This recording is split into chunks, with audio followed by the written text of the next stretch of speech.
যে আর যা করেন এটা করবেন না। এবং আর কিছু বলতে চাই না, এদেশের লোক এত তাড়াতাড়ি ভুলে নাই। সময় দেন, হয়তো ভুলে যাবে, কিন্তু এত তাড়াতাড়ি ভুলে নাই। কারণ যাকে ধরছিলেন নেতা, সেই নেতারা এখন পালিয়ে বেড়াচ্ছে। যাকে ধরছে সেই নেতাকে আমরা বাঁচাতে পারছি না। অনেক নেতাকে অনেকে বাঁচিয়েছে, আমরা জানি কে কোথায় আছে। কিন্তু ওটা না করে আপনারা বরং পার্টিকে, এটা অনেক বড় পার্টি এবং I have lot of respect for Awami League. এটা যেটা বললাম যে এটা এই দেশের প্রধান পার্টি একরকম। এক সময় আমাদের মতো বাঙালিদের ভরসার জায়গা ছিল এই পার্টি।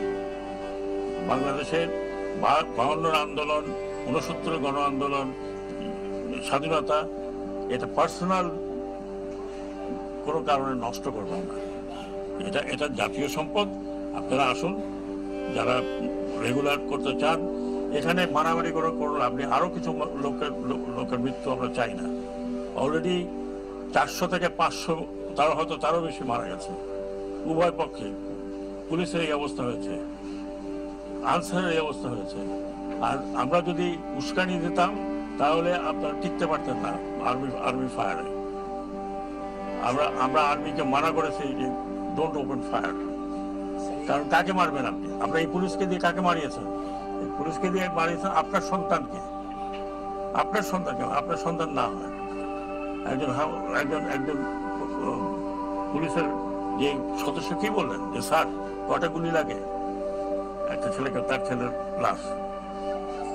এটা করবেন না, অনুরোধ করছি। প্ররোচনায় আসেন না, ব্যক্তিগত স্বার্থে আপনারা এত বড় একটা দলকে নষ্ট করেন না। এটা আমাদের প্রাইড ছিল, বঙ্গবন্ধুর স্বপ্ন ছিল। নষ্ট করবেন না, এটা আপনার নষ্ট করার কোনো অধিকার নাই। এটা বাংলাদেশের সম্পত্তি।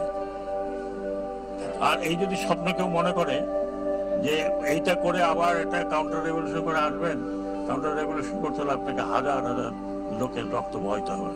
যদি আপনারা সেই দায়িত্ব নিতে চান তাহলে নেন, আমার কিছু করার নেই। ভাই আমি ওই জেনারেশনের, যে জেনারেশন পাস হয়ে যাচ্ছে, কিন্তু এই ইয়াং জেনারেশনকে আরেকটি কথা বলেই, যারা বলছেন না আপনি কথাটা উঠিয়েছেন, ওঠানো উচিত হয়নি।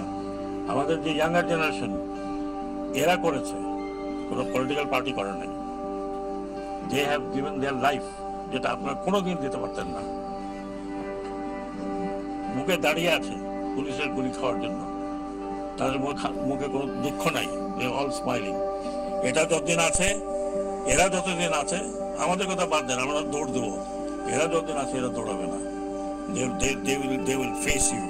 So please, আমি অনুরোধ করছি, একজন সিনিয়র সিটিজেন হিসেবে আমি জানি political people don't like me, but আমি একজন সিনিয়র সিটিজেন হিসেবে বলছি যে দয়া করে দেশটাকে স্বাধীন রাখেন।